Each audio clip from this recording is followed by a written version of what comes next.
La peur du jugement. Elle se définit par la peur exagérée, intense, voire irrationnelle du regard des autres. Le noyau, c'est la peur d'être jugé négativement, de paraître ridicule devant autrui, au point d'handicaper la personne dans les actions où il faudrait être sous le regard des autres. On a tous expérimenté ça dans notre vie, puisque la peur du jugement est la troisième plus grande peur de l'homme, après la peur de la mort et la peur de souffrir. On se prive souvent de mille et une choses par peur d'être jugé, critiqué ou pointé du doigt. Certains arrivent à passer outre et le ressentent peu, et d'autres ont une réelle peur, vont les enfermer dans un cercle où ils n'oseront plus rien faire par peur d'être jugés. C'est un sujet qui me touche personnellement, ayant eu une grande phobie sociale, je sais de quoi je parle, et aujourd'hui j'aimerais vous aider et parler à cœur ouvert de cette peur qui est commune à tous les êtres humains. Bref, salut à tous, ici Kibo, et aujourd'hui la peur du jugement, parlons-en. Je suis pas chez moi, hein, au cas où c'est pour ça le décor il change, c'est pour ça l'intro, la chambre c'est pas la même, bref.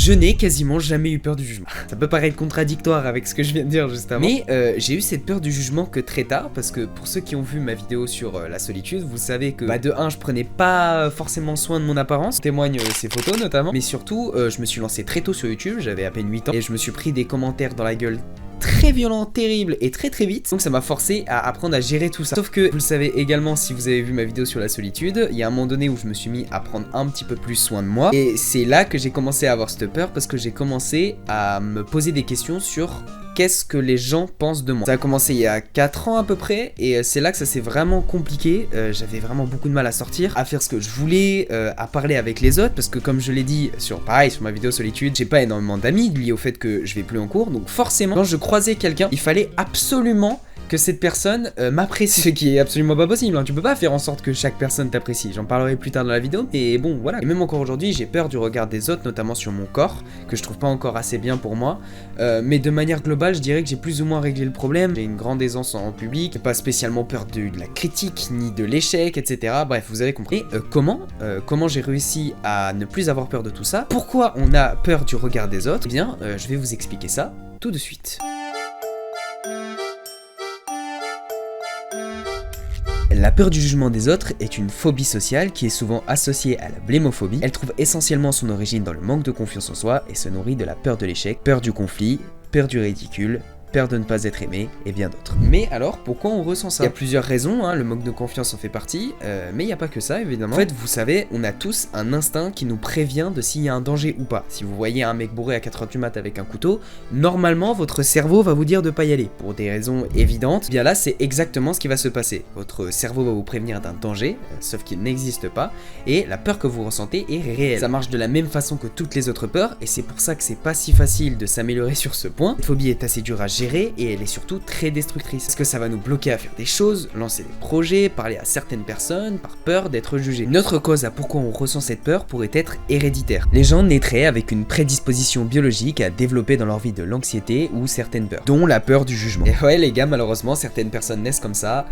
On est ensemble. Encore une autre cause pourrait être reliée à l'éducation. Surtout celle les premières années de la vie. Qu'est-ce que je perçois qui est important chez les gens qui me sont proches? Est-ce qu'il y a beaucoup de jugements dans ma famille ou pas? Etc. etc. Notre cause pourrait être évidemment les expériences que l'on vit à l'enfance et surtout à l'adolescence. On vit parfois des expériences difficiles, on va beaucoup se faire juger, critiquer, voire harceler, ce qui peut évidemment emmener à développer cette phobie. C'est franchement dur d'avoir cette peur, d'avoir cette phobie. Pour l'avoir vécu, c'est pas un truc drôle du tout. Ça peut réellement créer des problèmes tels que la dépression liée à l'isolement, de l'anxiété forte, un manque de confiance en soi assez prononcé, la peur de l'échec, etc., etc. Et le pire, c'est que bien souvent, c'est pas tellement de notre faute. Si c'est la troisième plus grande peur de l'homme, c'est qu'il y a une raison. Mais vous le savez, ici je suis pas là pour enfoncer les gens dans leurs problèmes, on va plutôt essayer de trouver des solutions ensemble pour avancer. Ça va pas être facile, hein, je vous préviens, libre à vous de faire ce que je vous dis ou pas, mais je suis persuadé que ça peut au moins un tout petit peu vous aider.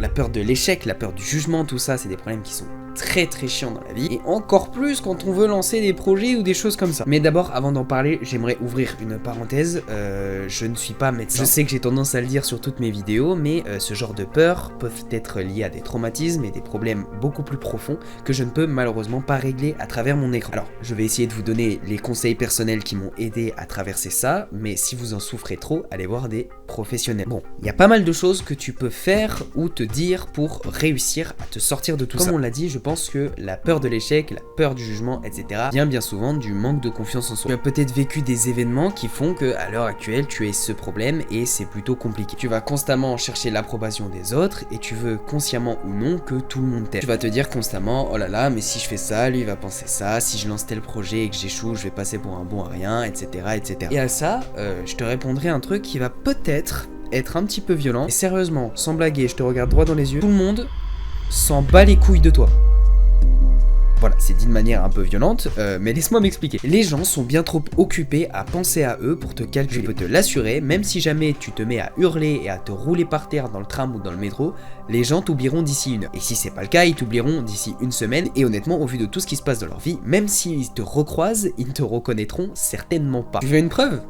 Regarde-toi, on est bien d'accord que tu te dis tout le temps, oh là là, si je fais ça, il va penser ça, nanana, nanana. Mais en fait, ce que tu fais là, c'est que t'es en train de te focus sur toi-même. Tu prends pas réellement en compte ce que les gens font autour de toi. Et ben, tout le monde fait ça. Et si tout le monde fait ça, ça veut dire que tout le monde s'en balègue de tout le monde. Franchement, ça a dû peut-être t'arriver de te balader dans la rue et de voir un mec qui fait un truc un peu particulier, un peu bizarre. Il y a de fortes chances que tu t'en rappelles peut-être parce que là, je viens de te le dire, mais de 1, c'est pas dans ton quotidien, t'y penses pas tous les jours, tu te dis pas oh putain tiens, ce mec dans le métro là qui s'est mis à chanter, putain, ça en 1985, je m'en rappelle comme si c'était hier. Non, tu t'en fous, et il y a probablement des chances pour que si jamais tu le recroises, tu le reconnaisses même pas. Ou alors si tu le reconnais, tu vas faire un ah ok.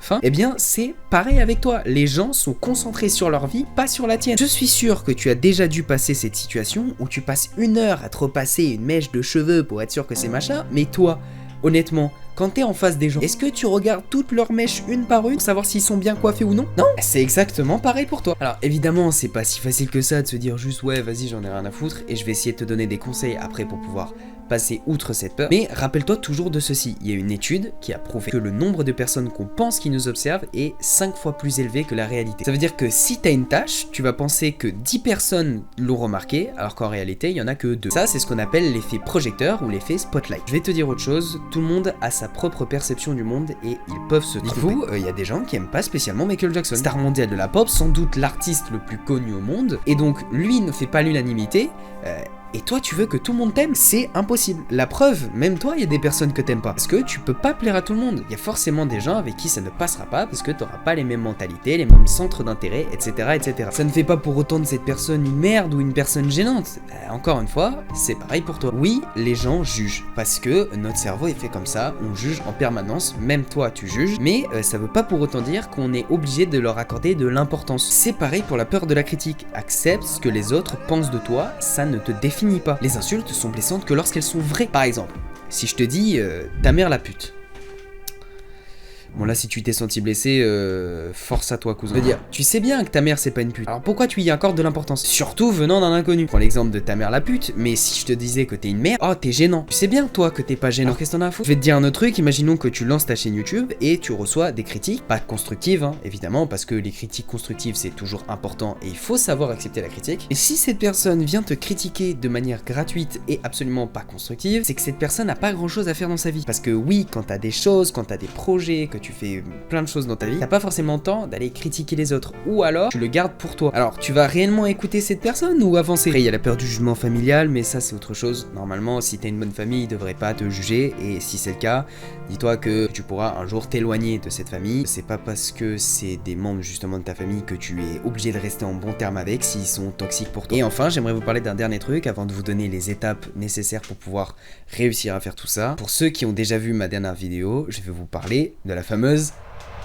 Fast Life. Encore une fois, pour ceux qui ont vu ma vidéo, vous savez ce que c'est. Pour ceux qui l'ont pas vu, la Fast Life, c'est quoi? C'est ma façon à moi de dire, plus ou moins, j'en ai rien à foutre, globalement. Je vais te dire un truc. Lorsqu'il se passe un événement où tu pourrais être jugé, à savoir par exemple, passer un entretien, aller demander quelque chose à ton ou ta crush, Pose-toi toujours cette question. Imaginons, je foire. Est-ce que j'en aurai quelque chose à foutre dans 1 an? Est-ce que j'en aurai quelque chose à foutre dans 5 ans? Est-ce que j'en aurai quelque chose à foutre dans 10 ans? La réponse, je te le dis, globalement, c'est non. Dis-toi toujours, au pire de tous les cas, qu'est-ce qui pourrait arriver de pire? Mettons, demander à ta crush un truc, bon, bah, tu te tapes la honte, t'auras d'autres chances de te rattraper. Pour toi, dans 5 ans, 10 ans, t'en auras plus rien à foutre parce que t'auras vraiment, normalement, pas mal avancé dans ta vie. Je veux dire, rappelle-toi de comment t'étais il y a 5-10 ans, il s'en est passé des choses quand même, hein. Et les autres auront eu le temps de se focus sur leur propre vie et de très largement t'oublier. Alors bon, on s'en fout un peu, non? De toute façon, je vais te dire autre chose. Dans ce monde, plus ou moins rien n'a d'importance. On est tous éphémères et on finira tous par disparaître un jour. Le seul truc qui compte, c'est ce que toi tu accordes de l'importance.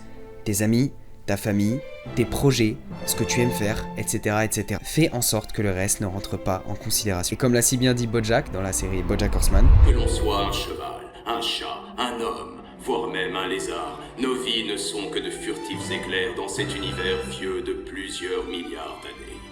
T'entends ça, Saraline? On n'est pas condamnés. Dans l'immensité qu'est la galaxie, on n'est rien d'autre que de petites tâches qui finiront par disparaître. Alors on se fout de ce qu'on fait ou de si on se souviendra de nous. Tout ce qui compte, c'est l'instant présent. Là, maintenant. Ce moment incroyable que nous passons ensemble, toi et moi. une fois que t'as compris ça, regarde autour de toi la prochaine fois que tu sortiras. Et dis-toi que peu importe ce que tu fais, ça n'aura aucun impact. Les gens t'oublieront et disparaîtront tout comme toi. Alors, fais juste ce qui te plaît de faire. T'as envie de t'habiller en mode américain? Habille-toi en mode américain. Tu veux te lancer sur YouTube? Lance-toi sur YouTube. Si ça te rend heureux, on sent pas les couilles des gens et de leur jugement. Tant que ça reste dans la légalité, bien évidemment. Votre temps est limité.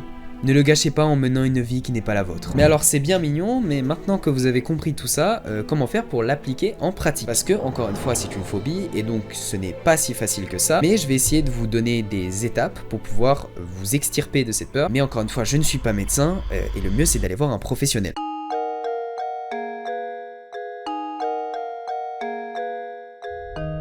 Alors, la première chose à faire, c'est d'y aller petit à petit. On ne demande pas à un mec qui est resté 50 ans dans le noir de sortir directement au soleil, sinon il deviendrait instantanément aveugle. Il faut le faire progressivement. Dites-vous qu'on constate que la peur du jugement diminue avec l'âge, d'une part, et il faut noter que la peur du jugement est présente chez tous les êtres humains, ou presque, et c'est tant mieux, parce que ça permet de mieux vivre en société. En effet, les gens qui ne se soucient pas du tout du regard des autres ont souvent des problèmes beaucoup plus graves. Tenir compte du jugement des autres permet de mieux se sociabiliser. Par contre, c'est quand la crainte du jugement devient trop intense que ça devient nuisible. Donc c'est normal d'avoir cette peur des fois et il ne faut pas culpabiliser. Ensuite, je vais vous demander de prendre un stylo et une feuille ou un carnet, je m'en fous. Allez le chercher là maintenant de suite. Allez. C'est bon?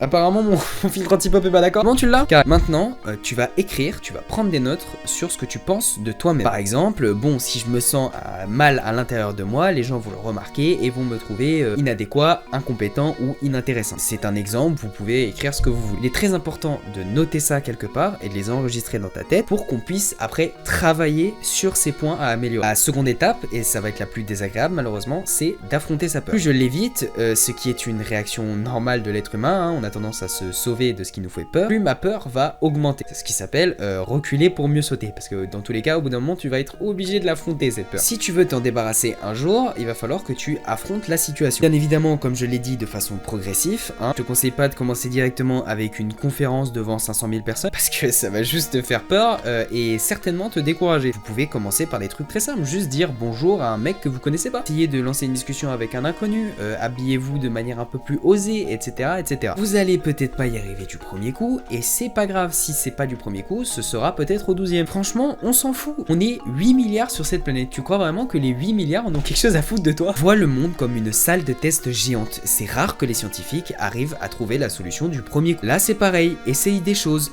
Tente, ça a pas marché avec cette personne, c'est pas grave, passe à la suivante. Analyse, essaye de comprendre ce qui marche et ce qui ne marche pas avec toi, et tu verras qu'au fur et à mesure, ça deviendra de plus en plus facile. Toutefois, on ne peut pas se limiter à faire que ça. On va essayer de comprendre et de modifier ses pensées pour que ce soit beaucoup plus simple. On doit s'attaquer à ce qu'on se dit à soi-même.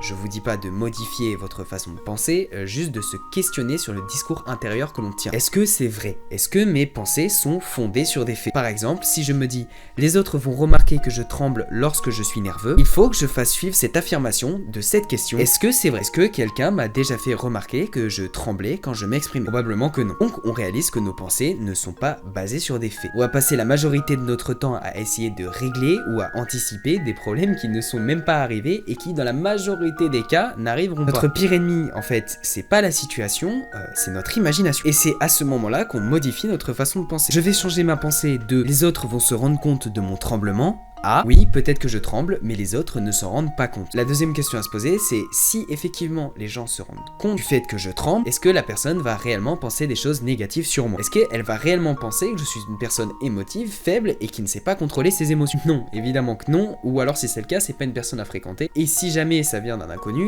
il y a de fortes chances que d'ici quelques minutes, il t'ait oublié. Si la personne se rend compte que je tremble et pense des choses négatives sur moi, est-ce si dramatique dans ma vie? Est-ce vraiment dramatique que je ne sois pas parfait en toute occasion? C'est les questions qu'il faut que tu te poses à chaque fois que tu as une peur. Est-ce que c'est vraiment dramatique? Est-ce que c'est un problème? Ok, là il m'arrive ça, j'ai fait de la merde, ok, j'ai été gênant à tel moment. Et alors? C'est pas grave. Si vous saviez le nombre d'erreurs que font les gens de manière générale, on a juste tendance à croire qu'on est des cas uniques et que, ouais, y a que moi qui suis comme ça, y a que moi qui suis gênant. Et heureusement pour toi, ce n'est pas le cas. Vous pouvez également faire la technique du sondage, une très bonne technique qui consiste à demander à des membres de votre famille ou à des gens proches d'écrire ce qu'ils pensent de vous et de les comparer avec ce que vous pensez de vous-même, de ce que vous avez écrit. De tout à l'heure, vous allez voir, les résultats sont souvent surprenants et bien souvent les gens sont bien plus indulgents et sympas que ce que vous pensez de vous-même. Et enfin, j'aimerais vous donner une dernière technique, c'est d'être plus indulgent et tolérant avec vous et de vous parler comme si vous parliez à votre meilleur ami. Est-ce que tu dirais à ton ou ta meilleure amie avant d'aller à une fête, je suis sûr et certain que tu vas faire de la grosse merde,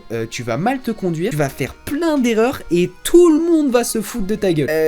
J'espère pas pour toi parce que sinon vous avez une relation bizarre entre meilleurs amis. Non, si la personne a des difficultés, on va jamais lui dire ça, on va plutôt lui dire laisse tomber les idées que tu as. Viens, on y va et on voit comment ça se passe. Essaye de l'encourager, de le soutenir, et ben c'est exactement comme ça que tu dois interagir avec toi-même. Arriver à s'auto-convaincre, c'est hyper puissant. Et encore une fois, si jamais tu fais de la merde à cette fête, mais ok, la fast life, c'est pas grave, on s'en fout. Est-ce que dans 10 ans j'en aurai quelque chose à foutre? Probablement que non. Alors passe à autre chose, dans tous les cas, c'est fait. Essaye de vivre l'instant présent. Et tu verras bien ce qui se passe. Essaye d'arrêter de réfléchir à ok, si je fais ça, il va se passer ça, si je fais ci, il va se passer ça, etc.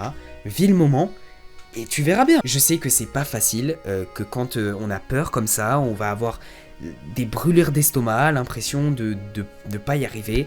Mais il faut que tu arrives à y aller et ne pas réfléchir. Moi, la technique que j'utilise, c'est juste... Je crois que c'était dans Lost, la série Lost. J'ai regardé l'entièreté de la série Lost. Pas fou la série, hein, la regardez pas. Mais en gros, il y avait un des personnages qui avait une technique. Quand il avait peur, c'était...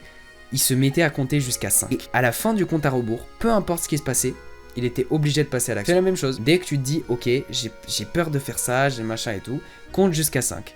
Et une fois que le compte à rebours est terminé, tu y vas. Peu importe ce qui se passe, tu y vas. Ça peut aider, moi ça m'a aidé à me débloquer dans certaines situations où j'arrivais vraiment pas à y aller et j'y suis allé en mode rien à foutre. Et bien souvent, ce qui s'est passé, c'est que ça s'est 100 fois mieux passé que ce que j'aurais pu imaginer. Parce qu'on a tendance trop souvent à voir le pire et à se dire oh là là, il va se passer ci, il va se passer ça. Et je pense que ça a déjà dû vous arriver de au final vous rendre compte que en vrai, une fois que tu l'as fait, en vrai ça va. Dis-toi que la plupart des choses que tu repousses ou la plupart des choses dont tu as peur, globalement c'est ça. Moi il y a autre chose que je me dis, vraiment un truc à la con, mais imaginons que tu fasses une énorme merde, mais vraiment une énorme merde. Au pire tu peux toujours changer de pays genre. Non mais c'est con dit comme ça, mais c'est pour te dire que y a jamais rien de définitif dans la vie. L'autre jour j'étais en train de marcher dans la rue et j'avais pas spécialement de musique. J'étais juste en train de réfléchir à pas mal de choses sur des aspects de ma vie et des choses qui ne me plaisaient pas à l'heure actuelle. Je me suis rendu compte d'un truc, c'est que le moi d'il y a quelques secondes est mort. Je veux dire, je peux pas retourner en arrière, ni aller en avant. La seule version de moi qui existe, c'est celle à la seconde même. Toutes les secondes, je meurs et je renais. Et ça veut dire que je peux décider à chaque seconde de changer ma vie. Qu'est-ce qui m'empêche de décider de changer tout chez moi? Rien. Et si c'est pas le bon chemin? On a en moyenne 2 604 133 152 secondes dans ce qui fait 2 604 133 152 nouvelles chances pour décider que dans la vie, t'as envie de faire tel ou tel truc. Sans te préoccuper du regard des autres. La vie n'a d'importance que parce que tu lui en donnes avec ta vision, tes pensées, tes envies. Et ne laisse pas les autres te dire ce que tu dois faire ou non.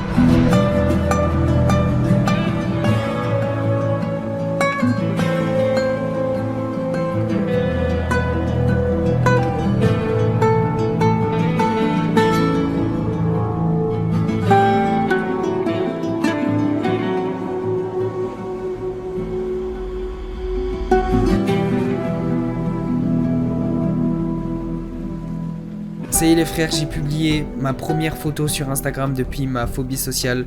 N'hésitez pas à aller la voir, à liker le post, à vous abonner à mon compte Instagram au passage, ça me ferait extrêmement plaisir. C'est quelque chose qui, moi à titre personnel, me fait extrêmement peur, mais que j'ai fait pour vous montrer que peut dépasser cette peur du jugement. En tout cas, j'espère que cette vidéo vous aura plu. Si elle vous a plu, n'hésitez pas à lâcher un like, à partager, vous abonner surtout. Sur ce, je vous dis à la fois prochaine, c'était Kibo. Et puis des bisous, voilà!